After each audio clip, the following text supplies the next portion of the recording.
Welcome to the On the Move podcast. My name is Alan Clelland, and I'm Vice Chair of the Board of Management of the City of Pasadena's Community Access Corporation, PCAC as we call it, and I'm a 25-year resident of the City of Pasadena. Now, PCAC is the parent body of Pasadena Media, which operates the city's two community access television channels, KPAS and the Arroyo channel. I'm pleased to be host of this, the 11th of our On the Move podcast series, exploring mobility issues in the city of Pasadena. Our goal is to provide information to our community on current issues of interest, present new ideas, and take an occasional look at Pasadena's history and so how we got here. This month's episode focuses on a month-long series of events happening in the city this month under the banner of Pasadena Bike Month. We'll find out all about this annual extravaganza supported by the city, from its goals and objectives through to actual events occurring throughout the month of May. Now, I'm pleased to welcome as my guests today, Scott Johnson, the city's lead on the event and the project, and Colin Bogart, the lead consultant for the firm Day One, selected by the city to organize and make this event a success. Welcome to the podcast, gentlemen. Thank you. Could we please start our little discussion here, a little chat, by describing your role in Bike Month? In deference to the city as sponsor, could we start with you, please, Scott? Thanks for having me on, Alan. My name is Scott Johnson, a senior planner in the Department of Transportation, and I'm the project manager on the city side for Bike Month, where I'm working with Day One to organize the events. And my other part of my roles is, advancing the city's transportation plans as well as projects related to that. And we really kind of tie in Bike Month to these overall projects, doing education events, teaching people about new projects occurring in the city, as well as making just fun events for the community where they can ride the bike in a great city like Pasadena. And Colin, can you introduce us to Day One and yourself? Sure. My name is Colin Bogart. I'm the Active Transportation Director for Day One. Day One is a local nonprofit here in Pasadena. We're a public health nonprofit. The organization's been around for over 35 years, but my role at Day One is getting just close to 5 years. And I'm responsible for pretty much anything that has to do with walking, biking, and even transit use.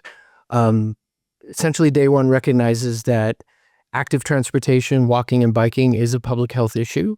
Therefore, Day One is very supportive of programming that will encourage people to get out and walk and bike more.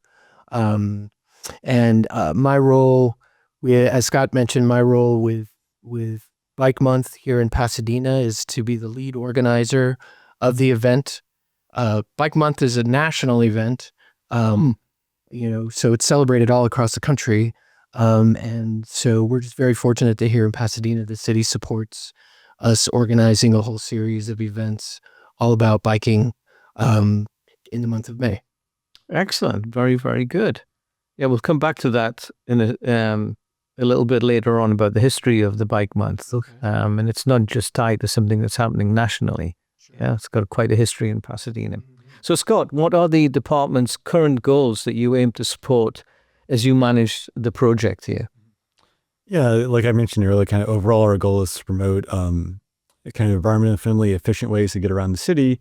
But in addition, we're looking at ways to promote bike safety in the city, highlight local businesses, as well as work with different organizations in the city, highlight local history. We had a really great ride last year, highlighted the 710 stub and kind of the history of the displacement around that. And we were able to talk to members who actually lived in that community and really were able to relate to that. And it really ties back to some of the work the city is doing now to kind of re-envision the 710 stub area and make that work for those people that were displaced and kind of honor that memory as well. Yeah, it's a major project itself within the city, the 710 stub, and what to do and how to accommodate various activities within that area. Now it's been handed back to the city. And we've got a whole range within the city of bikers, different types of bikers. I see that you see them out on a Saturday morning, and there may be 20 in a group going around, and then you've got people who are just starting. Yeah. Yeah. So yeah, to that I would say, among cyclists, you kind of have three different categories, if you will. You've got your avid cyclists, the guys that you mentioned, who pretty much will ride anywhere, anytime. And they often are referred to as, enthusiastic and fearless. And a lot of the bicyclists you see out riding all the time, most of the time, sort of fit into that category. And then there's a group of people who probably, no matter what you do, might not willingly get on a bike and ride unless it's in a very specific place, like on the beach or something. But there's this really large group in the middle that are often referred to as interested but concerned. And these are the people who would like to ride, but they're a little worried about traffic and what might happen. And I think Bike Month really appeals to that segment of the population because, we're doing these fun group rides together, and riding in a group is much more comfortable and safer, really, than being out on your own. And so this is a way to encourage people to give biking a try, to see the city in a different way, and ideally, consider continuing with that even after Bike Month is over. Excellent. Yeah. Well, there's a lot going on in the city with respect to promoting bikes. And so that's a nice introduction for them as well, maybe for, I hadn't realized there was so much going on and what's coming through to help me. Excellent. The goals that you talked about there, Scott, would imply that community outreach is an important aspect of the Bike Month. So how do you accommodate that aspect in it, in the work that you're doing there, Colin, as a contractor to the city? Sure. Social media really is king in this case. We do a lot of promotion through social media, specifically Instagram, Facebook, newsletters. We share promotional information with all of the city council members, liaisons, and they can put it in their newsletters to their constituents. Okay.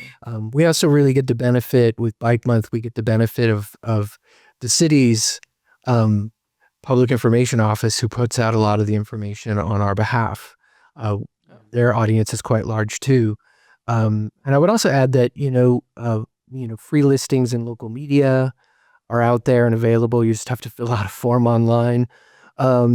And the other thing that we do is we use a platform called Eventbrite for all of our events. And when you do that, it just sort of naturally becomes promoted through them.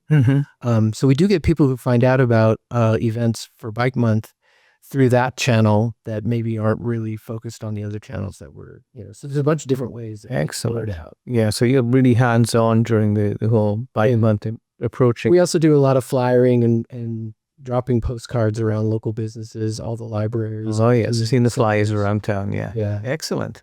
And what role does the city have in all of this then? Scott? And so kind of a lot of the stuff that Colin mentioned is how we were advertising, but in terms of the community outreach and engagement aspect, we really see this tied into our overall mission as the Department of Transportation.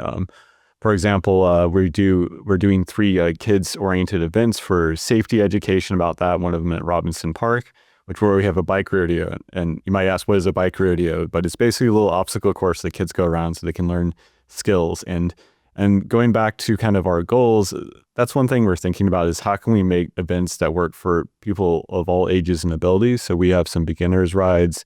We have rides oriented toward kids learning bicycle basics. And then we have some more rides that are maybe more appropriate for more advanced or experienced riders as well. And also, we tied in our communication efforts for projects overall. For example, last year, people in Pasadena might be familiar with the Union Street cycle track. And we heard it's a new project, a new type of infrastructure with bike signals, for example. And so we had one of the rides, had people go on that ride, help understand how that works exactly, since it is a new infrastructure project. Yeah. Maybe not new for other cities, but it was new type of project for this city. And it kind of helped spread the word about that. And this year we're highlighting some other projects that are upcoming, specifically the green waste projects. And so we're doing pedestrian and bicycle-related safety enhancements on 4 north-south routes in the city: Wilson, Craig, Sierra Bonita, and El Molino. And so we're going to show the community what are some treatments you might do on this to kind of calm traffic and make it more comfortable, whether you're walking, biking, or even driving on the streets to make it safer. And it's a good way we integrate it with kind of overall projects we're doing in the city. Excellent. I mean, that's quite a broad range to cover with the public, helping them to get started with bikes, and that can be confusing at times with electric bikes especially, all the way through to looking into the future and accommodate what the city's doing to accommodate bikes with these new projects. So, yeah, and it's great to be able to do this in really kind of a hands-on way. I mean, you can sit down and have a meeting and say, okay, we've got these 4 greenways that we're planning to do. But it's another thing entirely to say, hey, let's go ride it. yes. Let's go ride it, and you can see it firsthand. And while we're out there, let's see some examples of what might be incorporated into that. It's very different that way. And it's a great opportunity. Tremendous. Really, and these events are planned for every weekend, Pretty much. throughout the week as well. Most of the events that we have planned are on the weekends, bike rides in particular. There are some during the week as well. We have a number of free bike repair classes that are being offered through a number of local shops. Those are on, 2 of them are on, we're doing 3 total for the month. 2 of them are on weekday evenings and 1 is on a Saturday. And then also there's a number of local shops that offer group rides of their own that we're also promoting to support them. They're already doing these rides, so we just added it to the calendar. It's just one more opportunity for people to go out and join a group of people and enjoy biking. With the added advantage of that those kinds of rides will continue past the bike month. Yes, they will. And still encourage use of the bikes as well. Do you, in addition to the things that you mentioned and being very focused upon bikes, are there other rides that are done that are sort of broader in nature and maybe some technology-focused ones? I mean, given what we got here in Pasadena with JPL and Indeed, we have a ride that we're doing called the Space Ride. Which is actually, I like to say, is being organized by an actual rocket scientist. Really? He's a member of the Pasadena Complete Streets Coalition, which is a volunteer group here in Pasadena that we partner with on Bike Month, and rely on, just like any nonprofit, we rely heavily on volunteers, and the Complete Streets Coalition really comes through during Bike Month. And one of the members, his name is Matt Stumbo, and he works at JPL, and he wanted to put together a space ride where it's exploring the history of space exploration and technology. So the ride's going to be visiting Caltech, the Planetary Society, the Carnegie Observatories, and they'll be going to JPL, although they can't actually go on campus because it's a secure location. But it's going to be, I think, very informative and very interesting, and I'm super excited about it. It's nice to, sorry, Scott, just the thought there, JPL is even JPL is accessible by bike, if you know. Yes, you're doing. Yeah. Yes. Yeah. I think it's very exciting. And like Colin mentioned, I think there's a lot of events that, even if bikes is the number one thing, there's a lot of things related to the history and art in that. And another ride I want to talk about is the art ride that we do. Typically we do every year, but this year we're highlighting some new exhibits and public art in Pasadena, as well as some old classics that maybe we haven't done on rides previously. But a lot of fun. It's just a casual ride, but you can really learn about the history in Pasadena on some of these rides, and kind of a fun way to take a nice day, a nice sunny day on a Saturday or Sunday, and kind of explore the city.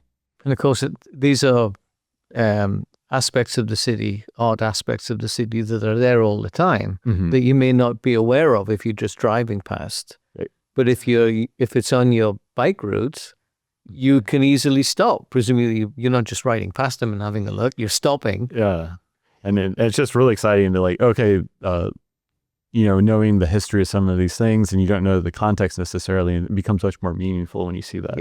Yeah. And you have people on the ride who can explain what you're looking at, and the significance of it. Yeah, we have the benefit.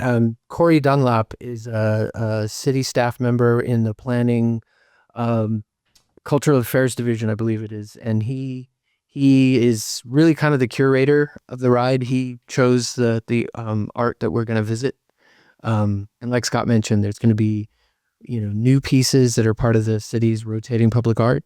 And then there's also we're going to visit some older sites that maybe haven't gotten much attention in a while that people may not know about. And the benefit of that is that he really does know a lot about each piece that we're visiting. So you're right. We don't just ride by. We stop. And discuss it. He talks about it, and people can ask questions, and he's really knowledgeable, and we're so lucky to have him participating.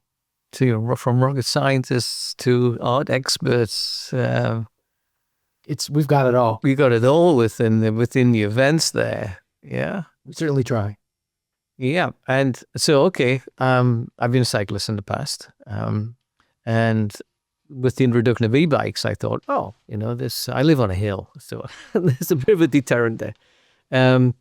But it can be confusing at times, the range of options that you have for these e-bikes. Do you help that at all? Is there anything going to happen within Bike Month that will help people understand new technologies, the e-bikes and that sort of thing?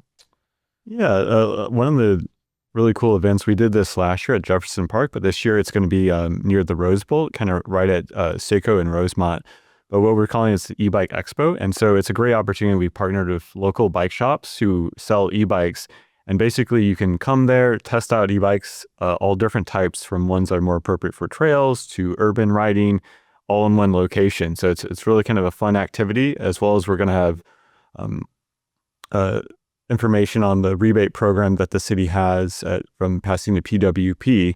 And so you can get a $500 rebate for $500 rebate for e-bikes, as well as $1,000 based on income criteria as well. Oh, excellent! Yeah, we had a City of Pasadena colleague of yours on a few episodes ago talking about the rebates for electric vehicles, and now we have them for e-bikes as well. It's excellent. And it's an excellent option for the city. As you get to the north part of the city, we know it gets a little more hillier, but like e-bike might be an excellent option for that. If you live in that area, to kind of help you up those hills. Yeah, and we have 7 local bike shops that are participating this year, and not only do you get to test ride all these different bikes that are available, but you can ask them a million questions. And it's all in one location. You could drive around Pasadena and hit all the shops on your own if you really wanted to, but it'll probably take you all day. So the nice part is this is all in one spot. Excellent. That's tremendous. And we're fortunate here in the San Gabriel Valley that you can actually rent an e-bike through the Go San Gabriel Valley, Go SGV project. Are they involved at all in the Go SGV program? So Day One is closely in touch with the organization that administers that program. They're called Active SGV, and they're based in El Monte. We also have an office in El Monte as well as in Pomona, and they're the administrators of that program. And it's essentially a bike share program, but it's different in that you rent the bike on a monthly basis and you keep it at home. And it's only available to San Gabriel Valley residents. Yes. Yeah. And Pasadena counts as San Gabriel Valley, of course, so people in Pasadena are eligible. And they have, you can rent a bike on a monthly basis. They're electric bikes. And they also have reduced rates for income qualified households. I'm not entirely sure that they're going to make it. I've invited them, but it's Bike Month, and they have a very full calendar already. I bet. Yes. Yeah. But Day One has helped promote Go SGV in the past, and if nothing else, we'll have the materials on hand for people to take home if they want, if they're interested in going that route as well. Excellent. The whole event is for anybody who's really just curious about e-bikes. Even if you're not thinking about buying one, it really does make a difference to get on an e-bike and actually ride one. Yes, to really it understand does. what it's like. And the benefit that you can get from it. Yeah. especially if you live in a hilly area. Especially if you live in a hilly area. Absolutely. So there's a lot, we talked about a lot of these events. Where can the public get more information on what's going on? I'll let Colin go We've first. set up a web page. It's a sub page of Day One's website. It's but the easiest way to get there is to use a Bitly link. Bitly's kind of, for anybody who's familiar with Tiny URL, it's similar to that, where you take a website address that's too complicated and you make it more simple. Right. And so it's bit.ly/Pasadena Bike Month, and you capitalize the P, the B, and the M. Okay. It's very specific. You have to type it in exactly that way for it to work. So it's bit.ly Pasadena Bike Month. And we have a web page set up with all of the events listed in chronological order. And then from that website, if you want to check out more detail about each individual event and pre-register, which we prefer for most of the events. I can imagine, yes. You can click on a button and it'll take you to an Eventbrite page where you can register for whichever ride or event that you want to. Most of them, we don't really have a limit, but we do have one ride at the end of the month, which is the most popular ride. And that's, Which one's that? that's the ice cream ride. Oh, Although this year it's going to be, this year we've added pie. So now ice cream and pie ride? now it's the pie and ice cream. Pie and ice cream ride. Ride. It's the pie and ice cream are friends ride. And so we're going to ride to 4 different locations where people can sample ice cream or pie. We do have to limit the number of people who come on that for budgetary reasons. But That's quite an attraction. yeah, it's always a really popular one. We usually get upwards of about 60 people who join that ride, and there's just happy faces all around. Definitely not a hard sell, especially when you add in additionally pie. And I'd just like to highlight as well, you might have seen posters around town. So Day One distributes posters to local businesses, which has information about the website that Colin mentioned as well. And simply, usually if you just Google Pasadena Bike Month, you'll get the information as well as following that link. And if you follow any of the city social media channels, you'll see specific things promoting events as well as just Bike Month, Pasadena Bike Month overall. So, sign up for the city's Instagram stuff and you'll see information on these events. I have the impression the city's actually stepped up in terms of using regular social media channels to get information out to the public. So I'm not surprised that there'd be information there regarding Bike Months. Yeah, we worked directly with the public information office at the city to, get those social media out there, the information, as well as doing like a press release and so forth. And, it's a real exciting event and I'm really looking forward to people coming out. I know I've signed up for a couple of them already, but yeah, it's really kind of a great way to spend some time in May. I'm going to pick up on that e-bike explanation or displays and everything. And that's it. Where's that? That's going to be on May 18th. Uh-huh. E-Bike Expo is Sunday, May 18th, 10 a.m. to 2 p.m. And it's at the Rose Bowl 3-mile loop. Oh, okay. Right by the intersection of Seco and Rosemont. Right. Yeah, you basically go down there. It's the big lawn. You'll see tents and a bunch of bikes. And you get a chance to test ride a bike. I don't know if the bike shops are going to let you go all the way around the 3-mile loop. Tempting. Yes. But maybe. Nice ride. That's all right. But and we're counting on a lot of just random foot traffic too. Yes. So I think it's a win-win for everybody, really. Great. Well, thanks for covering the way that the public finds out about what's going on. But you touched on a very, very important aspect, both of you, and this is the feedback from the community. And so how do you go about getting the feedback from the community on the event? Yeah, I think personally, as the city project manager for this, I like to just attend some of the events, see the reaction, see what's working, what's not working, just get a general feedback. And so I think that's really key. As well, Day One does an excellent job of tracking the metrics of the project, and I'll let Colin talk about it a little bit more. But at the end of the thing, we kind of get metrics, qualitative and quantitative, and compile that into a report to see, what's working, what's not working, look at what the attendance figures were, and see how we can adjust things. And some of the key things we learned from last year is we wanted to more events that are available to all ages and abilities. And by that, I mean, have more beginners rides, more rides focus on like kids education, as well as kind of more experienced riders. Right. But I'll hand it over to Colin to maybe talk a little bit more about the evaluation. Yeah. We do get feedback from people directly during the rides. We just did a beginner's ride. Well, actually on the day, during the ride. We did a beginner's ride just this past Sunday that started at Caltech, and it was a bike ride, but it was also a bike safety class. And at one point in the ride, we stopped and had bagels. We called it the beginner's bagel ride, and we had bagels, and we asked the participants, what do you think? How was it? How's it been so far? What do you feel like we're missing? And we did have a few people who said, we'd actually like it if you make this a little bit more challenging. Oh, that's the other end of the scale too. Well, you're talking about this guy. We planned the route on mostly quiet residential streets, and they were saying, well, we'd really like to ride some busier streets to get that experience too. And it was kind of funny because we were like, well, as a matter of fact, that's what's coming next on our way back to Caltech. So we rode up to Cordova, and we rode the protected bike lanes or the buffered bike lanes on Cordova back towards Caltech. Excellent. So they got a chance to ride a busier, higher volume street. Still in a safe application of the lanes. Yeah. Excellent. And then we also send out after everything is over, we send out, because we get people to register in advance, we're able to collect email addresses for everybody who participated, and we send out a survey and ask people to give us feedback on the event. And we have a whole series of specific questions that we ask them. And then we also ask a few, broader open-ended questions as well.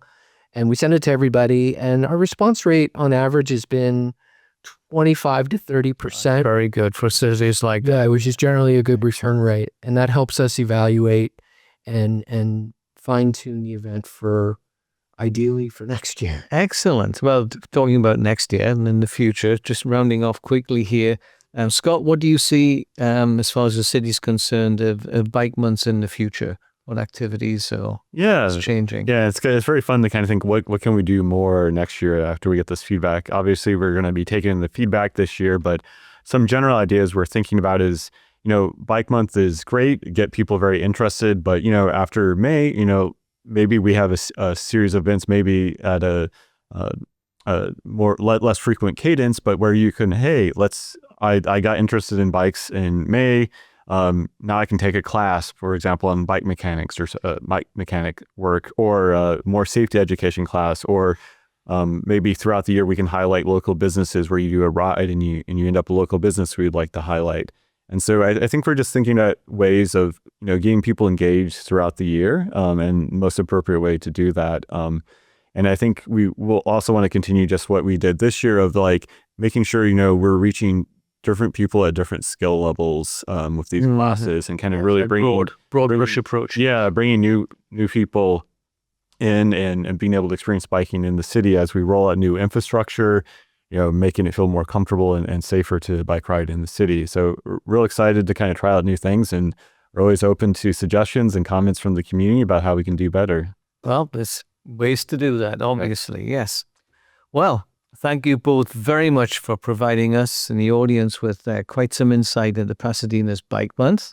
And I'm sure the audience will join me in wishing you a very, very successful month and successful events within that month. I'd also like to thank the audience for joining us today, for tuning in, and would encourage you to follow us in future episodes of our podcast. Thank you very much. Thanks. Thank you, Alan, for having us on.